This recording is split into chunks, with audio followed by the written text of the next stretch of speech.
Hey guys! It's been a very busy week. Really busy. There's a reason that I sporadically update videos, and it is not because I just ran out of steam. It's, shockingly, I'm actually doing things. Even though I'm still unemployed. But that's the thing. I have been busy going to interviews of late. This past Tuesday I had an interview in Northeast Portland. Quite a bit of commuting. Actually no, Sunday, this last Sunday, not this Sunday, last Sunday, I took public transportation with my friend Christina to go find where this interview was taking place in Northeast Portland. And surprisingly, it was pretty easy to find. Just basically an hour and a half through public transportation. But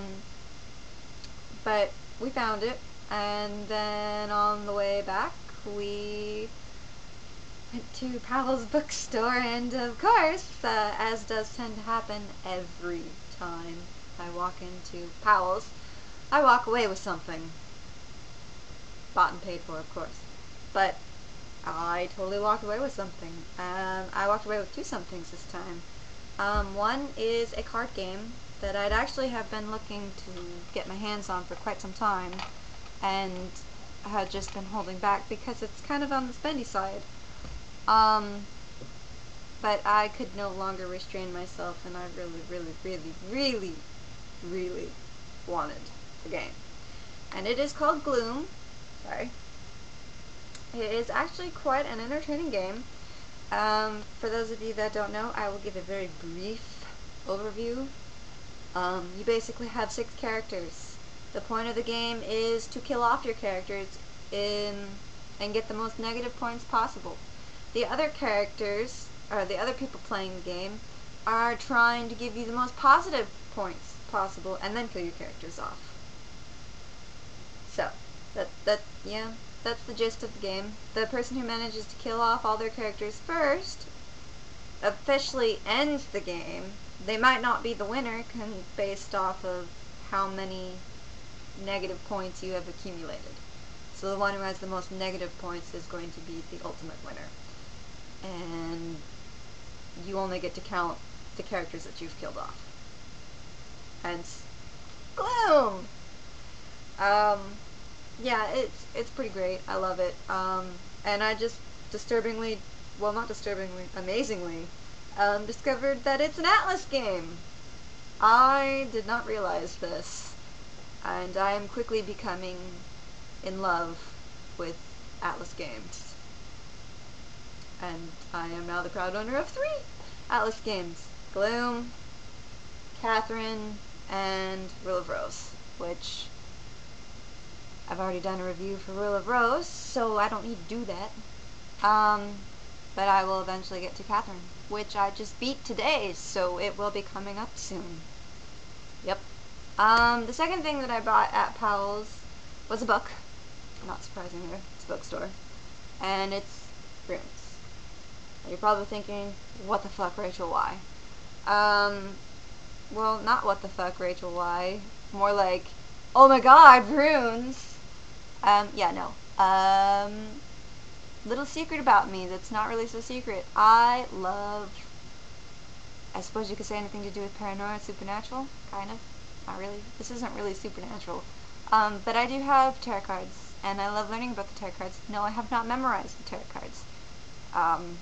Because I don't use them enough to memorize them.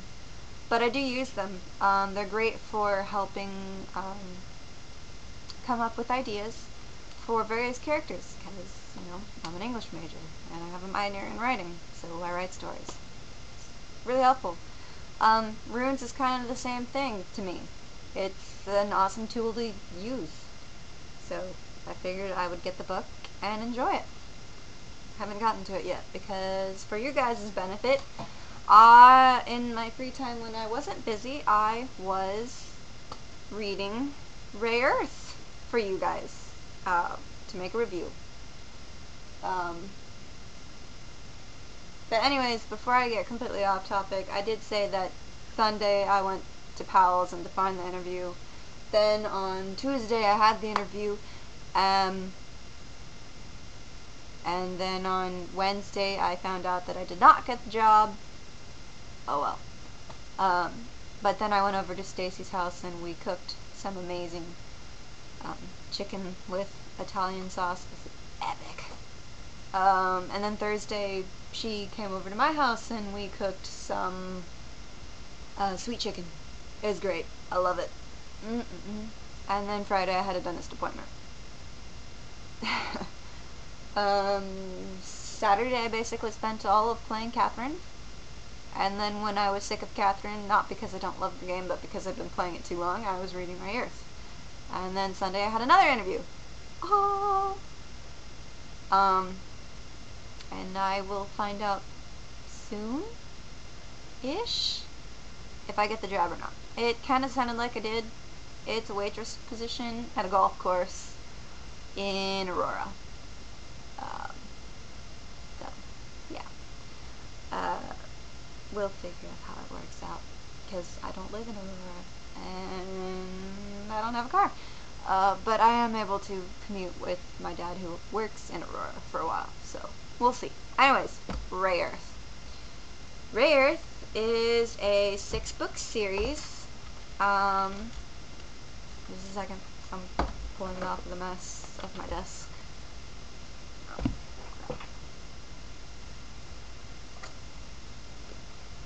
Okay, sorry. I am cluttered like you wouldn't believe. No, seriously. I'm so cluttered. Okay.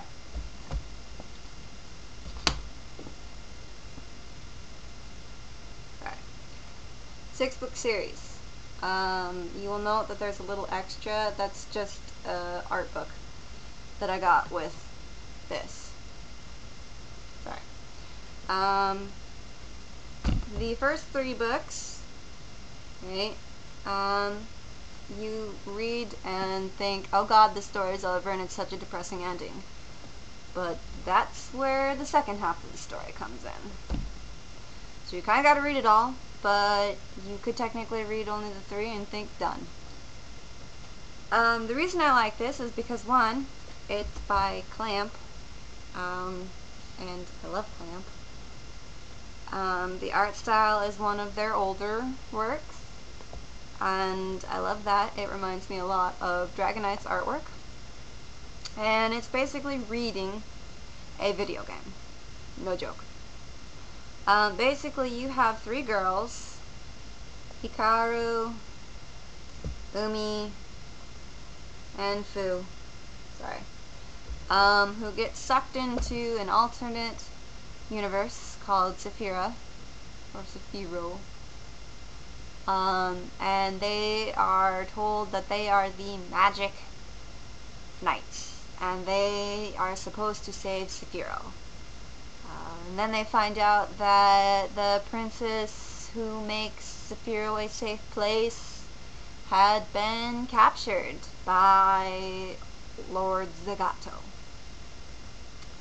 And so they basically had to go through various tasks, like go through a forest, and defeating a bunch of monsters so that they could find the minerals that they needed to make a sword just for them, or a weapon just for them. They all happen to be swords. Which is video game-like, right?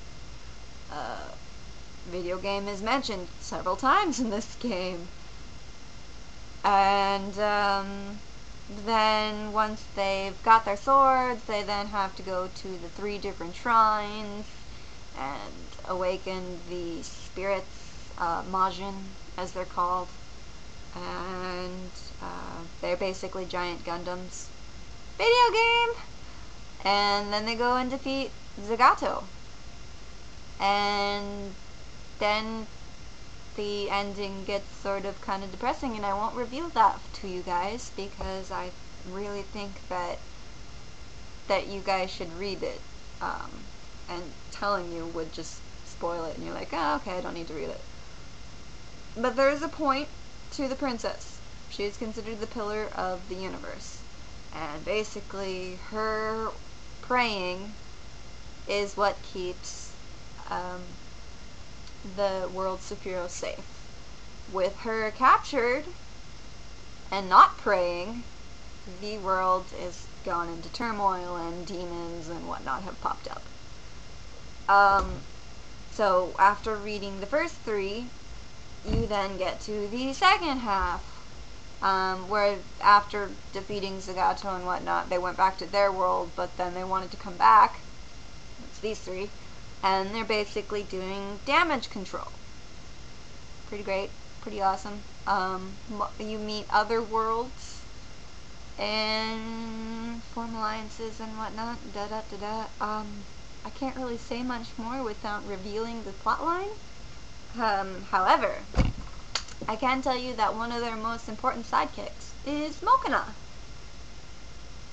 Meet Mokana. Epic plushie. That there, for some reason, has a little bump in it. This is Mokana the White. And I say white because Clamp decided to make another series, Tsubasa Chronicles and XXX Holic. And in XXX Holic, you get Mokana the Black. Right? They're cute. They're adorable. I love them. Thank you, Hal, for getting them for me at an anime convention. You are the best. Ever. Seriously. You are. So, you know, if you're reading Tsubasa Chronicles or XXX Holic and you want to know where a bunch of these characters are coming from, a lot of them are actually in Rayearth. Clamp, for those 2 series, they essentially pulled characters from every single book that they have ever written and put them into those worlds, because Tsubasa Chronicle is all about going to different worlds, so it was possible to do so. And a lot of the characters are from Rayearth, which is kind of cool if you know about them. And it's awesome. Oh. But yeah, that's it about Rayearth. And I just realized that there was actually another book that I bought at Pal's, and I completely forgot to tell you. Remember how I made a book review for Kuroshichi, aka Black Butler? 8 volumes. Well, volume 9 just came out, and it's amazing. Totally read it. It totally leaves you on a cliffhanger. You should read it. I won't say any more than that. Just letting y'all know that it's out, if anybody's unaware. It's actually supposed to come out this coming Tuesday, but for some reason it came out a week early, as does happen in the US quite some. Yeah. Anyways, so I got that, and I think that's it. If anybody's wondering what this is a necklace that I got. It's a little red flower petal, that I got from Rachel. I also got this from Rachel, for those of you who are wondering. Of course, I got her one as well. Hers is blue. And then these that you see me wearing quite frequently, I suppose, I got from Christina. Sorry, people. And those I actually came from Korea. So they're really popular in Korea. I really love them because they're black and they go with just about everything, and they're cute and adorable, and they dangle. I have a habit of wearing things that people buy for me more than I wear the stuff that I buy for myself. But they're awesome and they go with just about everything, and yeah.